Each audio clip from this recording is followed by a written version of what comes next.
Aloha everyone, this is Arado and we're here to talk about debuffers. What value do they give to the party, where global is at, and how does it look like in JP? So we're gonna cover that in this video. First off, I want to give a quick shout out to Lupinus-san for the Rocbouquet artwork we have on display. When you have the chance, please visit Lupinus-san's Twitter page or X, I don't know, I'll call it Twitter for now, for more of her artwork. Alright, so debuffers, whenever there is a debuffer character in a banner, they're usually not recommended to be pulled, mainly because for global, we have stopped using debuffers since we stopped using the rapid stream agility strategy.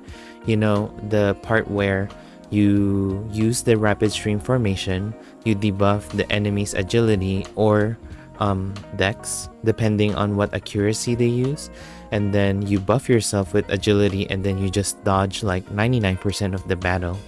So since the introduction of Defy weakness when the enemy would cleanse the debuff you applied, that we have resorted to different methods of survival. You know, since the introduction of moral down, and then we also have guard up and defense boost and so on.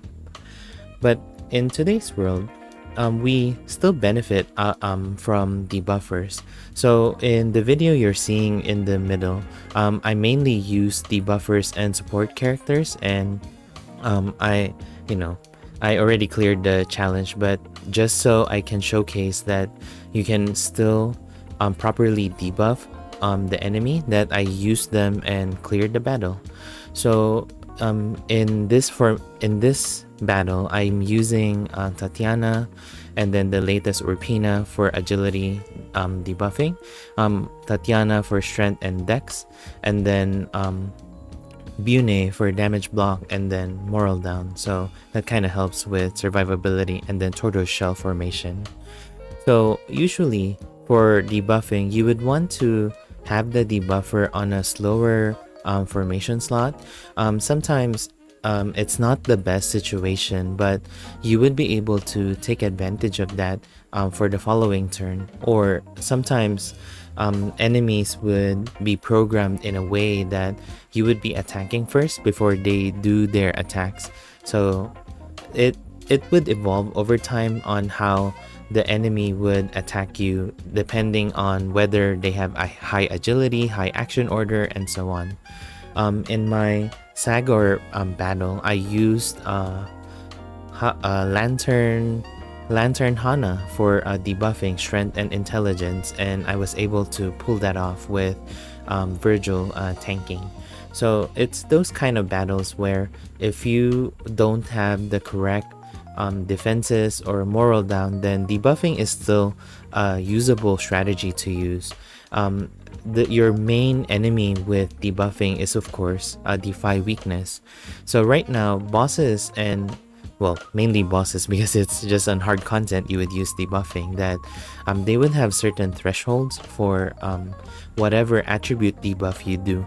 So for example, for this battle, Gwen and Dora, they would mostly do agility based attacks because they're martial arts, and then there's some with short swords, so that's why I brought in dex debuffing as well.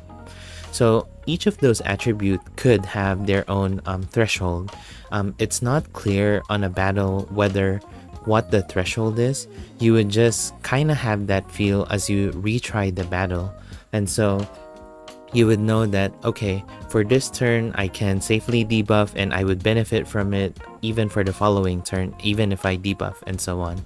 So you kind of get into that rhythm with debuffing, and so it would still be useful in a way that like say intelligence debuffing, in my opinion, is the highest value of way of debuffing, because not only does it reduce enemy magic attacks, spells rather, that it also helps you resist ailments.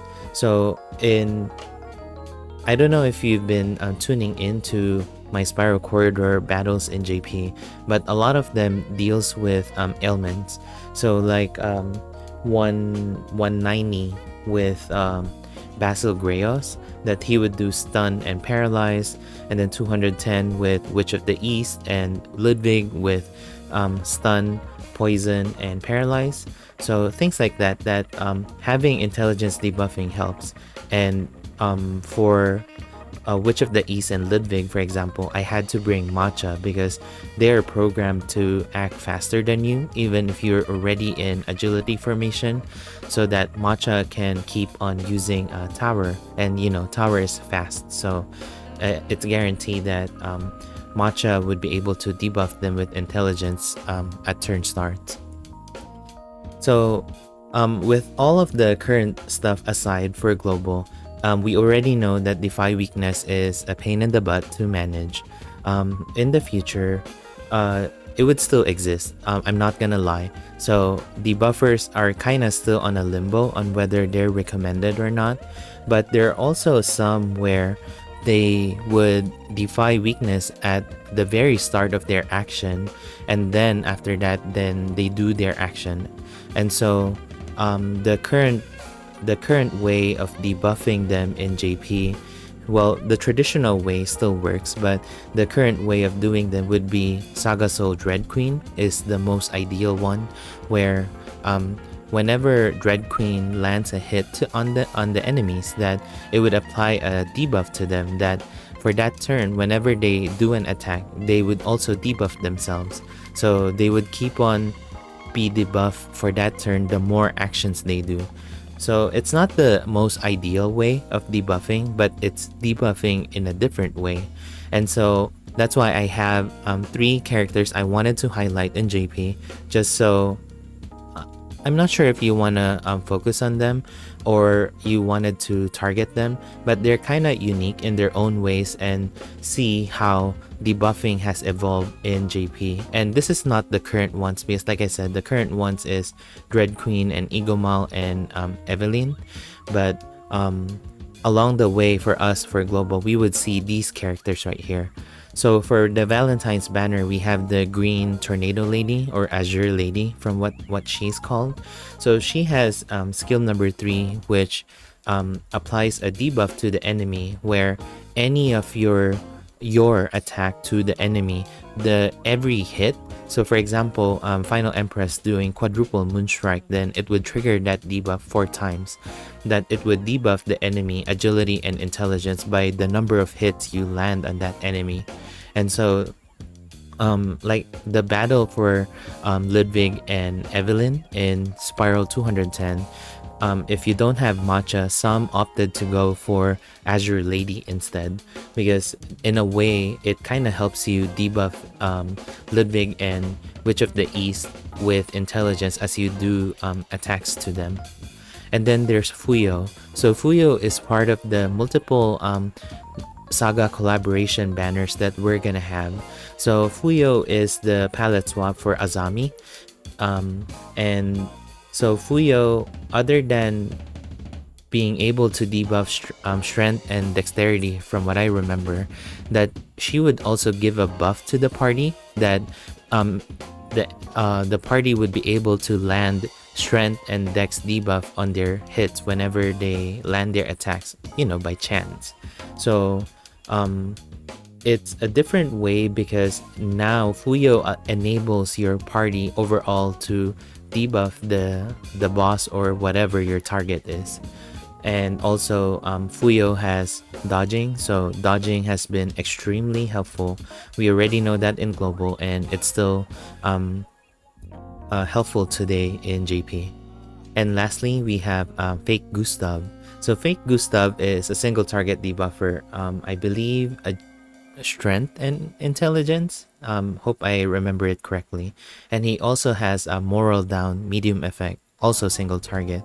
But the good thing with Fake Gustav is you're able to rotate the moral down and the debuffing, and also at the same time he has a passive where he gives heat up and defense up to the party, at the expense of being damaged with HP at turn starts. But after you recover from that first 5 turns, you have the most heat up and defense up that you could have for your party, which is extremely helpful. And that's why Fake Gustav was very helpful if you don't have the correct party character, Saga said, and the overdrive party for Spiral 200, where if you keep up with moral down and debuffing, then you would be able to survive Garuda Wing without going through the overdrive mechanics. So these are only a few of the debuffers that were implemented in JP that we are gonna see not soon, but I don't know when. But of course, it's not the most latest debuffer. Like I said, there's Dread Queen, there's Yama, there's also Jewel Beast, and then there's Evelyn, there's Igomal, and a lot of characters that can debuff better than these characters. And it's all a matter of preference and your target on what kind of debuff do you need. So for example, for I keep on using 210. So for 210, I needed at least intelligence debuffing so that I don't get paralyzed. So I had to bring Matcha, and I opted for Matcha for Tower instead of bringing in Azure Lady. And then it's obvious in a battle that they want you to debuff sometimes, because like for the 210 battle, they would cleanse their debuff at the end of turn, so they wanted you to really do debuff. For some, they would cleanse their debuff at the start of their turn, so sometimes it could be beneficial, it could be not beneficial in a way, so it depends. And once you go on a hard content and keep on trying different strategy, you would get a good grip of what kind of strategy you want to pull off with a debuffer. And I would think that in the future they put debuffer and support characters like on a pretty decent value, not the top shelf pick to say the least, but rather they are kinda required, kinda not required, because like what I noted here to the left, that intelligence debuff for ailments and then agility for action order, because sometimes they could program them that they would have really high action order, you know, just like the recent 220. I'm using Mystic Line formation with the first two party slot where there's agility 25%, but even with that, and also a martial arts character, that enemies would still attack first than me, that I needed to attack first because of defense boost and stuff. So things like that. And action order along with agility goes a long way, because action order would stack with one another depending on the number of turns it has for its effect. That if you have action order debuff or action order buff to yourself, and then along with agility buff or agility debuff, that it kind of helps you plan with how you want the turn to be executed, along with your units and also with your with the enemy actions as well. Alright, so all in all, I would say debuffer would still have some kind of value to the party. I've always said this in the past, that they lost their value when we stopped doing the dodge strategy. But if there are some battles in the future, definitely having, you know, the usual moral down and defense boost, guard up, and then debuffing would allow you to survive the battle better. And then we're still on that hard content part where you're running with just one DPS or one semi DPS, and then everything else is support. That's how it's going to be. And you know how Global is changing characters, or releasing global exclusive characters, where they're trying to squeeze in as much capability as they can to a character, you know, just like Melissa or Witch's Daughter, that you would see a lot of that in the coming banner. So don't be surprised that so and so can do X, Y, and Z. all at the same time, because that's gonna be the standard, and it's just gonna they're just gonna add to it. That you just gotta think carefully on what you are missing for your party. And I know some of you may say, okay, debuffing, good, I will pull for debuffer, but where are the contents? And so we're getting closer to the part of the game where they're probably going to release hard content back to back to back and so on, that we would have a lot of chances to use all of the hard content characters that we've been pulling in the past, and even, you know, for current banners.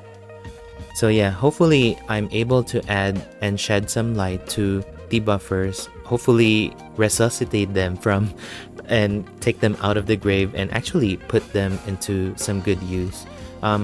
Personally, I really wanted Tatiana because in JP, I lack a lot of debuffer. I didn't even mention them, like Medea. Who else? Sorry, I'm trying to think, because the first thing that came to mind is Medea. And then there's also probably Dread Queen. And yeah, the latest ones, Egomal and Evelyn, that they're kind of reviving how debuffing would play a role in the party. So, and like I said, there's gonna be a lot of hard contents in the next set of contents, that there's gonna be some usage in there. So stay tuned in the game, and hopefully you're enjoying the game with how much grinding that we are doing. You know, grinding is permanent, so it would just be easier the more you grind on an easier farming ground. All right, again, thank you so much everyone for tuning in. I'm always thankful for everyone who is tuning in to my videos. Hopefully I'm able to add value to the community as a whole with whatever information I blab about on this video. And when you have the chance, visit Lupinus-san's page, and I'll also link to the page the Spotify link for my friend who composed the music on the background. Alright, thank you so much again everyone. See you in the next video and stream. Peace and love.